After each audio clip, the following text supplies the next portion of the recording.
Hi, hello to everyone. This is Avid Academy and we are going to talk about a physical geography topic. Physical geography के पहले भी बहुत सारे lecture हैं, but we are starting with a new flavor and today's topic is Earth Interior Overview. अर्थ का जो interior है उसके बारे में पढ़ने वाले हैं। अगर हम लोग एक सेक्शन देखें, cross sectional view of earth देखें, तो वो कुछ इस तरह का दिखता है और मल्टीपल लेयर्स इसमें हैं, जैसे क्रस्ट है, मेंटल है, कोर है। तो इन्हीं सब के बारे में हम लोग स्टडी करने वाले हैं। फर्स्ट ऑफ ऑल कुछ बेसिक इन्फॉर्मेशन आपको समझना पड़ेगा कि अर्थ का रेडियस कितना है। अगर पूरा अर्थ का रेडियस देखा जाए ना तो वो 6370 किलोमीटर का है। और रियलिटी ये है कि हमें पता नहीं है, डायरेक्ट इन्फॉर्मेशन हमारे पास बहुत ही कम है कि जो इंटीरियर ऑफ द अर्थ है ना वो किससे मिल करके बना हुआ है। क्योंकि हम लोग कितना अंदर तक ही सिर्फ अर्थ का गए हैं। अगर मैं ये मैप में, दिस इज साउथ अफ्रीका ना, तो साउथ अफ्रीका में गोल्ड माइन है, वो सबसे अंदर तक गया है, यानी कि कितना 4 किलोमीटर। तो आप समझिए कि जो अर्थ का रेडियस 6370 किलोमीटर है उसमें सिर्फ और सिर्फ हम लोग 4 किलोमीटर तक ही खोद करके जा पाए हैं। ये बताता है कि अर्थ का जो इंटीरियर है वो बहुत ही ज़्यादा कॉम्प्लेक्स है और ये इम्प्रैक्टिकल है हमारे लिए कि अंदर जा कर के सैंपल का कलेक्शन करें और बता सकें कि हमारा जो अर्थ है ना वो किससे बना हुआ है। बट बहुत सारे अदर टेक्निक साइंटिस्टों ने निकाला और उससे हम लोग डायरेक्टली और इनडायरेक्टली पता किए कि अर्थ का इंटीरियर कैसा है। डायरेक्ट सोर्सेज में मैंने आपको ये बात बता दिया कि एक हद से ज़्यादा हम लोग अंदर नहीं जा सकते। You can see out here, gold mine जो साउथ अफ्रीका में है वो 3 से 4 किलोमीटर तक ही है। उसके साथ साथ बहुत और भी प्रोजेक्ट हैं, जैसे कि मान लीजिए कि ओशियन क्रस्ट है, ये अर्थ है, अर्थ में बहुत सारा रीजन जो है वो ओशियन है। तो ओशियन का जो क्रस्ट है उसमें ड्रिलिंग किया गया, उस तरह के प्रोजेक्ट्स लाए गए जैसे डीप ओशियन ड्रिलिंग प्रोजेक्ट या फिर इंटीग्रेटेड ओशियन ड्रिलिंग प्रोजेक्ट। इनसे हम लोगों को सिर्फ और सिर्फ क्रस्ट के बारे में ही पता चल पाया है।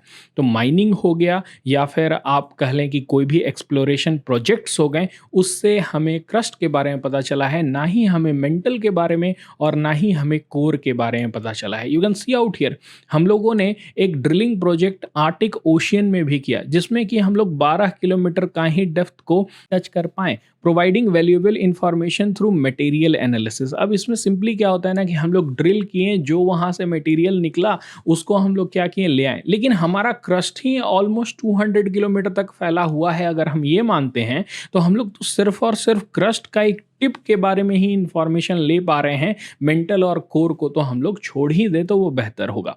तो आपको ये समझ में आ गया कि माइनिंग से हम लोग कहाँ तक का इंफॉर्मेशन गैदर कर सकते हैं। उसके साथ साथ वॉल्केनिक इरप्शन भी हमें एक मोटा मोटी इंफॉर्मेशन दे देता है कि अर्थ के अंदर क्या है। देखिए, अर्थ का अगर मैं सिंपली अगर स्ट्रक्चर बताऊं ना तो क्रस्ट है और उसके बाद फिर यहाँ पर मान लीजिए मेंटल है और एकदम अंदर में कोर है, और इनके बीच में एक एस्थेनोस्फेयर भी आता है जो कि लिक्विड स्टेट में होता है, जो कि प्लास्टिक इन नेचर होता है, वो सॉलिड नहीं है। तो क्रस्ट के बाद क्रस्ट और मेंटल के बीच में एस्थेनोस्फेयर भी है जहां पर आप मैग्मा वहां पर आपको मिल सकता है।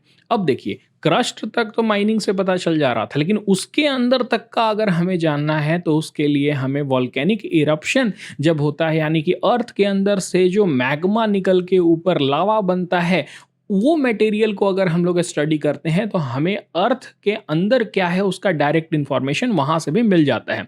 तो सेकंड जो डायरेक्ट सोर्स होगा वो हमारा वॉल्केनिक इरप्शन होगा। मोल्टेन मटेरियल जिसको मैग्मा कहते हैं, वॉल्केनिक इरप्शन से अवेलेबल होता है, लेबोरेटरी उसको एनालिसिस करता है और बताता है कि हमारा अर्थ जो है, अर्थ का इंटीरियर जो है वो किस मटेरियल से बना हुआ है। बट इसमें प्रॉब्लम यही होता है कि ये जो मैग्मा है ना वो कौन सा रीजन से आ रहा है वो क्लियरली पता नहीं चलता है कि उसका डेप्थ कितना है। वो 100 किलोमीटर अंदर से आ रहा है, 200 किलोमीटर से आ रहा है, या फिर एकदम कोर से टच होकर के आ रहा है।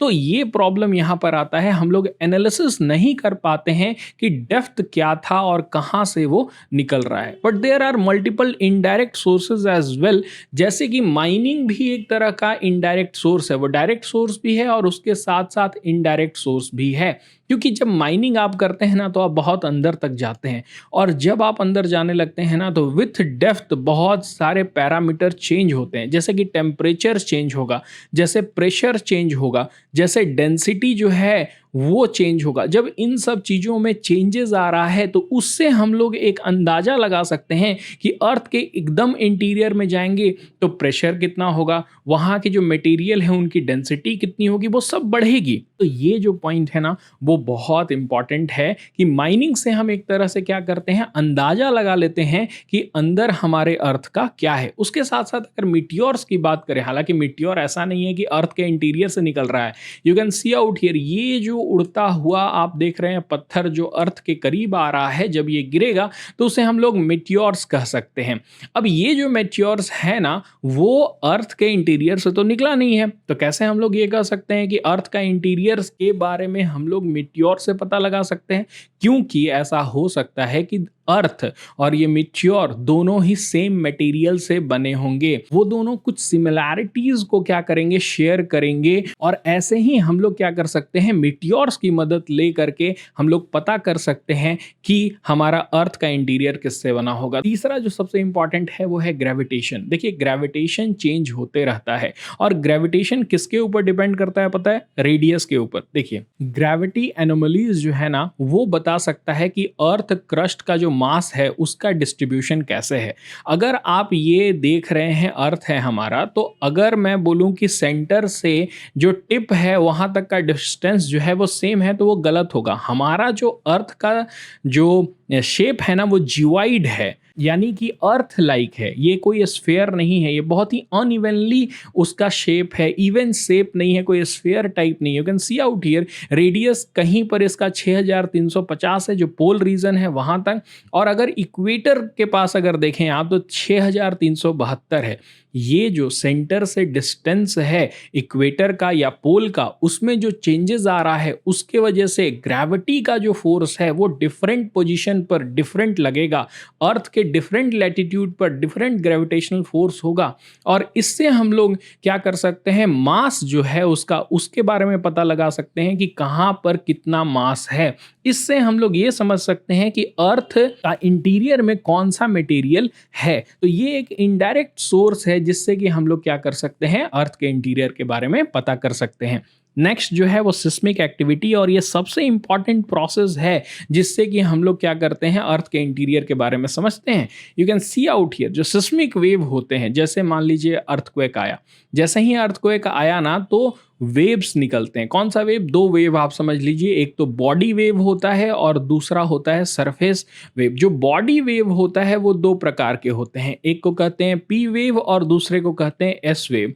जब पी वेव और एस वेव ट्रेवल करते हैं ना तो वो कुछ मटेरियल से ट्रेवल कर पाते हैं और कुछ मटेरियल से नहीं ट्रेवल कर पाते हैं। जैसे पी वेव जो है वो सॉलिड, लिक्विड, गैस तीनों से ट्रेवल कर पाता है, पर एस वेव जो है, सेकेंडरी वेव जो है, वो लिक्विड से नहीं ट्रेवल कर पाता है। इससे हमें पता चलता है कि हमारे अर्थ का एक रीजन जो है वो लिक्विड से भी बना हुआ है, हमारा जो कोर है वो सॉलिड से बना हुआ है। मतलब कि ये जो वेव्स हैं उनका स्टडी करके हम लोग क्या कर सकते हैं, डिफरेंट बाउंड्रीज को डिफाइन कर सकते हैं, क्या क्या मटेरियल का वेरिएशन है उसको पता लगा सकते हैं, only by assessing this primary wave and secondary wave, जो कि अर्थ के कोई एपिसेंटर में, मतलब कि जहां पर आपका हुआ है। देखिए दो तीन चीज आपको यहां पर याद रखना होगा, एक तो है हाइपोसेंटर, ठीक है, और एक है एपिसेंटर। जहां पर अर्थक्वेक हो रहा है दैट इज द हाइपोसेंटर, उसके ठीक ऊपर आपको एपिसेंटर मिल जाएगा। वहीं से ये सारे वेव जो हैं वो ओरिजिनेट होके ऑल द डायरेक्शन में ट्रेवल करते हैं,